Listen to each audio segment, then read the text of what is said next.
Student, let's in continuation, let's start with your collision, the next part of collision, right? And students, you know, in 1D inelastic collision, right, in 1D inelastic collision,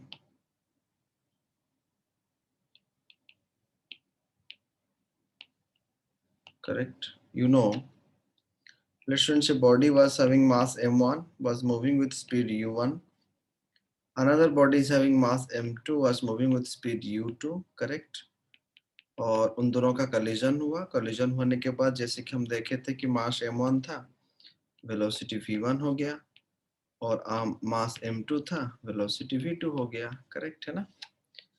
तो ये जो before collision और after collision momentum conserve रहता है कि नहीं, बताया था मैंने last class. Do you know? This is before collision case and this is after collision case. Correct है कि नहीं स्टूडेंट्स? एंड इक्वेशन क्या है? मोमेंटम बिफोर कॉलिजन मतलब m1 u1 plus m2 u2, दोनों बॉडी का एडिशन हमने ऐड किए, collision m1 u1 plus m2 u2 is equal to m1 v1 plus m2 v2। Momentum before collision is equal to momentum after collision, right है ना? Correct. और you know coefficient of restitution is velocity of separation minus velocity of approach. v2 minus v1 velocity of separation minus u1 minus u2। नीचे negative मतलब u1 minus u2 ले रहा था क्योंकि जिस डायरेक्शन में वो पहले जा रहा था कॉलिजन, फिर दूसरी डायरेक्शन में क्या हुआ, velocity of approach and velocity of separation अलग अलग है, राइट? और अगर मैं इस इक्वेशन पे, इस इक्वेशन को और इस इक्वेशन दोनों को मैं देखूं, अगर मैं इस दोनों को कंपेयर करूं और ई को लेके मैं प्लस कर दूं, मतलब अगर क्रॉस मल्टीप्लाई कर दूंगा तो क्या लिखेंगे, v2 minus v1 is equal to e whole into e1 minus e2। तो इस तरह उसको रिप्लेस करके दोनों इक्वेशन को सॉल्व करके हम v1 का वैल्यू निकाल सकते हैं, right? Solving both equations we can write v1 is equal to m1 minus em2 divided by m1 plus m2, correct, whole into u1 है ना, plus 1 plus coefficient of restitution into m2 divided by m1 plus m2 into u2। मतलब कल मैंने last class मैंने बताया था v1 का formula, but वहां पर हमने कोएफिशिएंट ऑफ रेस्टिट्यूशन को यूज नहीं किए थे, ठीक है? बट यहाँ पर कोएफिशिएंट ऑफ रेस्टिट्यूशन अगर क्वेश्चन में दिया हुआ है तो हम कैसे v1 निकालेंगे, राइट? और अगर यहाँ पर फिर उसी तरह अगर हम v2 निकालेंगे डिराइव करके, तो ये आएगा m2 minus e m1 divided by m2 plus m1, correct,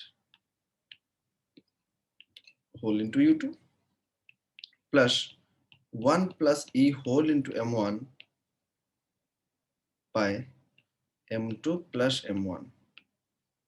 अच्छी तरह से आप देखोगे तो थोड़ा फॉर्मूला भी याद रह जाएगा, और याद रखना जरूरी भी है क्योंकि एग्जाम पे हम फॉर्मूला डिराइवेशन में टाइम वेस्ट नहीं करेंगे, राइट है ना?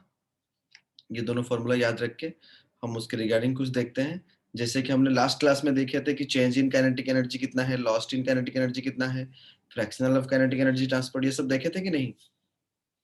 ठीक है, चलो Yes, sir. चलो नेक्स्ट देखते हैं, loss in kinetic energy in one dimension in elastic collision, right? Loss in kinetic energy in one dimension in elastic collision, ठीक, right? Loss in kinetic energy in one dimension in elastic collision है कि नहीं student? So kinetic energy lost is equal to, right, initial kinetic energy कितना था students, half m1 u1 square है ना? दोनों body का कितना था, half m1 u1 square plus half m2 u2 square है कि नहीं?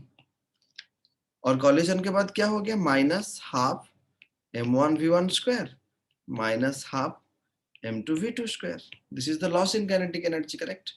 और यहाँ पर अगर हमने v1 u1 को रिप्लेस किए, राइट, v1 को रिप्लेस किए और u1 को रिप्लेस किए in terms of u1 and u2, तो पूरा सॉल्व करने के बाद हमें सारे वैल्यूज को पुट करने के बाद हमें ये मिल जाएगा, kinetic energy lost is equal to half into m1 m2 divided by m1 plus m2, correct, 1 minus इस square whole into u1 minus u2 का स्क्वायर, करेक्ट है ना? अंडरस्टूड और नॉट द थिंग? Yes. ठीक है. So then kinetic energy lost is equal to, right, half into, कभी कभी ये क्वेश्चन में दिया रहता है, right, mu into 1 minus e square whole into u relative. Relative मतलब रिलेटिव वेलोसिटी कैसे निकालते हैं? Do remember relative velocity? Relative velocity of A with respect to B means v A minus v ना. यहाँ पर हम Yes. u1 माइनस u2 लिखे हैं, यू रिलेटिव, और वहाँ 1 minus e square coefficient of restitution का स्क्वायर था, लिख दिया हमने. ये जो म्यू है, कभी कभी क्वेश्चन में म्यू दिया रहता है directly, that is m1 into m2 by m1 plus m2, right? That is known as reduced mass. That is known as reduced mass, correct? And students, you know elastic collision के लिए, for elastic collision E कितना है? I told you in last class. What is the value of elastic, मतलब elastic collision के लिए E कितना है? Coefficient ratio कितना है students? What is Oira? What is the value of E for elastic collision?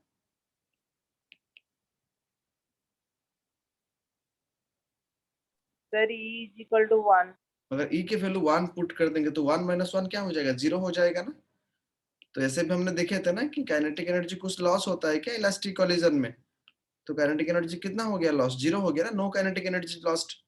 मैंने बताया था आपको, आप ऊपर से एक h हाइट से एक बल्ब को फ्री फॉल करवा रहे हो, राइट, और वो ग्राउंड में टकराने के बाद फिर वो ऊपर की तरफ उतने ऊंचाई तक चला गया, क्योंकि जितना एनर्जी वो लाया था उतना एनर्जी था रहा उसके पास. No loss in energy, right.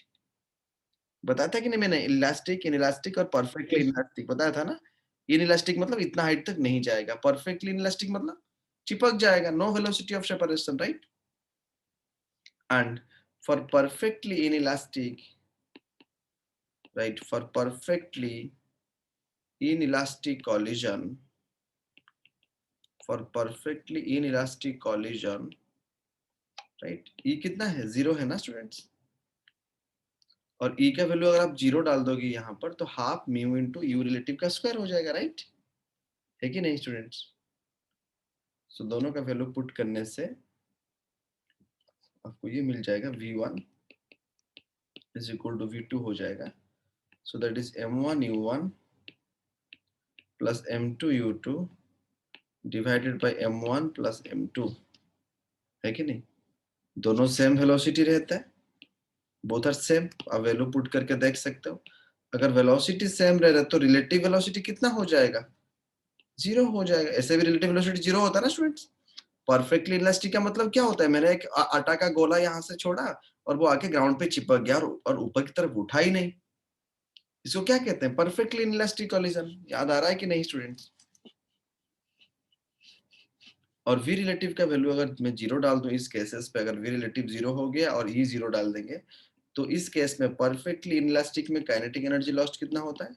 Half into mu into u relative का स्क्वायर, राइट. और म्यू का वैल्यू आपको बता दिया गया है पहले से, m1 into m2 by m1 plus m2, है कि नहीं? Just note it students.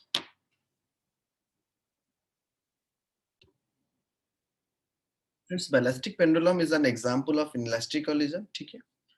और जब एक बुलेट मूव करता है यू वेलोसिटी में, चलो मैं थोड़ा डायग्रामेटिकली समझा देता हूँ, राइट. और यहाँ पर एक ब्लॉक ऐसे वर्टिकली हंग कर रहा था, राइट, है ना स्टूडेंट्स, और जिसका मास m था, right. Bullet is fired with A velocity u, ठीक है. हमने एक वेलोसिटी क्या किया है students?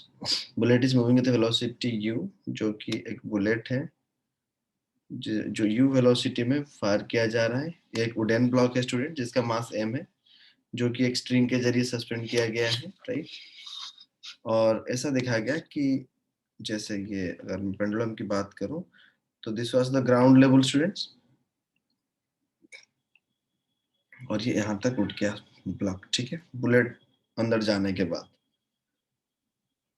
Bullet is moving with a velocity u horizontal, is fired in the wooden block suspended by a string. It rises to a height h. ये कितना height तक उठ गया स्टूडेंट्स? h हाइट तक उठ गया, ठीक है. मिन पोजीशन में उसने h हाइट तक उठ गया. स्टूडेंट्स देखो यहाँ पर बुलेट का मास m था, राइट, है ना. You know momentum before collision is equal to momentum after collision. जब इसको टकराया, सो टकराने के बाद ये दोनों ब्लॉक के अंदर बुलेट जाके बुलेट रुक गया, राइट. बुलेट जो है ना वो ब्लॉक के अंदर जाने के बाद ब्लॉक के अंदर बुलेट जो है ना वो रुक गया, राइट. अभी बिफोर फायरिंग ये तो रेस्ट पे था ना block, this block was rest before firing, ये जो ब्लॉक है ये रेस्ट पे था ना बिफोर फायरिंग, यस और नो? और बुलेट कितने वेलोसिटी में जा रहा था, यू में जा रहा था, right? Momentum of bullet, momentum before firing is equal to m, क्योंकि ये तो रेस्ट पे था ना, इसका मोमेंटम 0 हो गया, इज इक्वल टू फायरिंग के बाद लेट ये v वेलोसिटी में जाने लगा, तो v वेलोसिटी मतलब mass of block into mass plus mass of bullet into v velocity, right? है कि नहीं स्टूडेंट्स? गेटिंग ना? मोमेंटम कंजर्व करके ये रिलेशन हम निकाल सकते हैं कि नहीं? Momentum before firing, before firing मतलब जब बिफोर कॉलिजन होने से पहले इसका मोमेंटम एम यू था और ये रेस्ट पे था, तो इसका मोमेंटम 0 था। अभी फायरिंग होने के बाद बुलेटर मास ब्लॉक मिल गया, तो इसका मास छोटा m था, तो total mass is m plus m, and दोनों कॉमन वेलोसिटी में जाने लगे, दैट इज v। ओके, और अगर मैं काइनेटिक एनर्जी की बात करूं मेन पोजीशन, तो यहाँ पर काइनेटिक एनर्जी कितना हो जाएगा मेन पोजीशन में? मेन पोजीशन पे काइनेटिक एनर्जी कितना हो जाएगा? Half mass of the bullet plus mass of the block into velocity का स्क्वायर। और जब यहाँ पर जा रहा है, यहाँ पर भी बुलेट है ना, तो यहाँ पर भी mass capital M plus small m है, राइट? तो यहाँ पर वो पूरा काइनेटिक एनर्जी किस में कन्वर्ट हो रहा है स्टूडेंट्स? पोटेंशियल एनर्जी में कन्वर्ट हो रहा है ना, यस सर नो? तो ये m plus m cancel, m plus m cancel, तो यहाँ पर भी आप ये बोल सकते हो v square is equal to g h, तो v is equal to root under of 2gh, v is equal to root under of 2gh, correct students? और अगर उसने यहाँ पर u पूछा, अगर हमें u निकालना है यहाँ पर, तो यहाँ इस इक्वेशन से हम u कैसे निकालेंगे स्टूडेंट्स? पहला बिट कर करके सारे निकाल देते हैं। u इज इक्वल टू कितना हो जाएगा? m plus m by m into v, जो था v के बदले में क्या लिख सकते हैं? रूट अंडर 2gh लिख सकते हैं, जो हमने डिराइव किए। All got how to find u? और यहाँ पर m is mass of the block, m is small m is mass of the bullet, right? है कि नहीं स्टूडेंट्स? अंडरस्टैंडिंग और नॉट? Yes sir. और ऑलरेडी मैं आपको बता चुका हूँ थीटा के बारे में, याद आ रहा है? ये जो h को हमने क्या लिखे थे? Length of the string l into 1 minus cos theta लिखे थे ना? Yes sir. वर्क पर एनर्जी में मैंने बताया था आपको एनर्जी बैलेंस पे, तो उस तरह भी हम लिख सकते हैं। अगर कहीं कहीं पे उसने पूरा वेलोसिटी हाइट ना देके थीटा दिया हुआ है, तो in that case also you can write u is equal to m plus m whole into m root under 2gh की जगह में क्या लिख सकते हैं? l whole into 1 minus cos theta, correct? है कि नहीं स्टूडेंट्स? और अगर आप यहाँ पर काइनेटिक एनर्जी की वैल्यू निकालो, fraction of kinetic energy lost, right? Fraction of kinetic energy lost मतलब पहले हाफ एम यू स्क्वायर था, अभी मिलने के बाद जो हुआ कितना लॉस हुआ, right? Fraction of kinetic energy loss in this impact, जब जाके उसने टकराया तो कितना काइनेटिक एनर्जी लॉस हुआ। तो दैट इज पूरा सॉल्व करने के बाद आप देख सकते हो m plus m, sorry just a minute, it will be mass of the block by mass of the bullet plus mass of the block, ये आप देख सकते हो, right? You can see this one by solving. आप M use करता, अभी कितना हुआ, फिर v की जगह में u को वैल्यू डालो, फिर रेशियो निकाल दो, देखना कि सारे कैंसिल हो जाएगा, राइट? है कि नहीं? दूसरा यस सर। हाइट पूछा है उसने, हाइट ऑफ द सिस्टम मतलब अगर पूरा इक्वेशन से यहाँ से अगर मैं एज, एक्सक्यूज मी सर। हाँ 1 मिनट, हाँ say sir in this what you are applying this? Fraction of kinetic energy lost m by in this impact, Yes sir. ठीक है? और स्टूडेंट कभी कभी वो क्या पूछता है? हाइट ऑफ द सिस्टम पूछता है। हाइट ऑफ द सिस्टम मतलब h, कितना हाइट तक वो उठ के जाएगा, right? Friends you can see, अगर मैं यहाँ पर h निकालना चाहता हूँ तो सारे को सारे हाइट में स्क्वायर कर सकता हूँ। So height of the system h पे हम ये लिख सकते हैं h is equal to how much, u square by 2g, एक साइड पे ले जाओ, अंदर पे क्या आ जाएगा? Small m bye small m plus capital M का स्क्वायर, राइट? और कभी Yes sir. वो थीटा भी पूछ देता है, what is the value of theta, कितना एंगल जाएगा? तो अगर cos की टर्म्स में स्क्वायर करके निकालो, so that will be cos inverse of 1 minus 1 by 2gl, ये आप डिराइव करके देख सकते हो, mu by m plus u, sorry m plus 1 by 2gl, right? mu by small m plus capital M, ठीक है?